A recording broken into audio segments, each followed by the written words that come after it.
Okay, so now we're just going to go into candidates and attaching documents and making sure everything's done correctly. So we'll go into candidates, click there. Obviously, we'll use this guy here, Bobby. So funny looking fella, but you can't help that. So you'll see here, there's a lot of things, little bits and pieces missing. You must just sort of search through and make sure that you're adding bits in if needed. So we'll go to documents.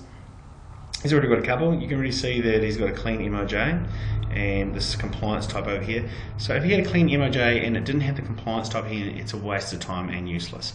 You need to make sure that clean MOJ status is compliance is in, otherwise it's not going to work. So if it wasn't there, you would click here, click clean MOJ at the top there, like that, and then click save, and that will make sure that it's actually attached properly.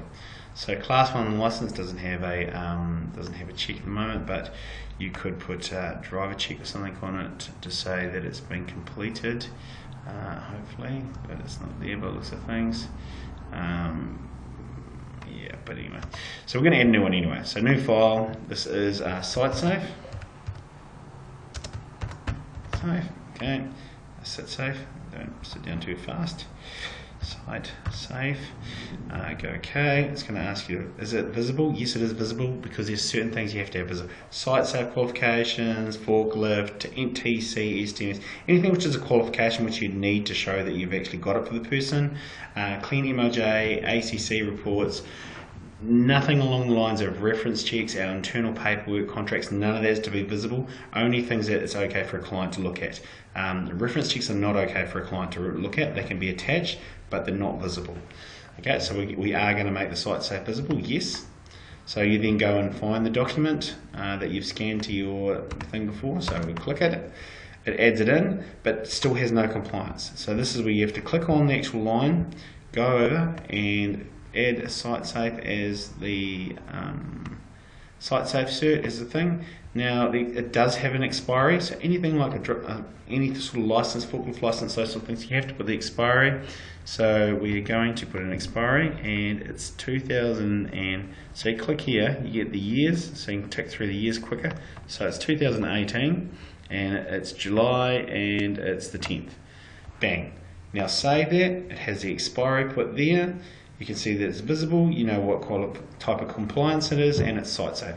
Everything's here, the client can click into it and make sure it's all good. So that's that part, and that's all good. Now if you're having calls for candidates, so we're going to go back into Bobby, make sure you're noting every call in the system. It's imperative that these are done properly, so you call now, you've just rung him, general notes, anything like that, you just make sure he was late for shift, said he was, his car broke down. That's fine, there's no problem, but the reality is, if this starts happening all the time, at least when you go back you can see that, save and exit. Now you can go into the call log, you can see what calls have been made, so you can see who it was done by, late for shift, said his car broke down. If it happens 10 times, you might be considering whether you want to continue using this guy. ACC reports, if someone gets hurt, we need to make sure all the documents added and put into the system. You tell which client it was, so that it quickly tells you that this guy's only worked at 3, which is great, so you're not having to really look around and try and figure out who's where what. Was there serious harm? Yes, no, significant hazard involved. So you just go through this. If you have any issues, you have to ring Ash in the Hamilton branch and she will talk you through it.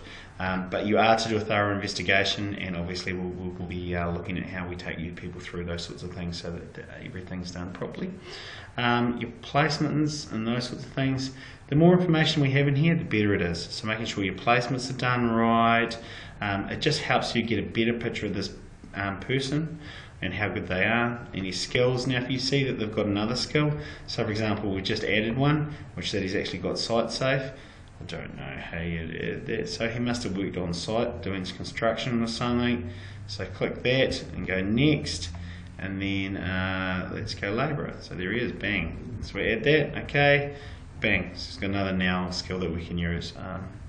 And you've got your test results, you've got everything there, so it's about maintaining the candidate as best we can, and by basically going in every time if you're going to ring them, you're searching for their number, you should be going in here and checking and ringing them anyway. So the more often we do that, the more you're contacting people, the better off it is when it comes to if I ring them and then next minute Nina or Alicia or Bobby or someone else is ringing them, they can see that, oh shit, he's already rung him today, what's the point of ringing him again? He obviously can't make it to work or something else. So it saves a lot of doubling handling. So really want you guys to make sure you start using this stuff. So that's it, that's how we maintain our candidates.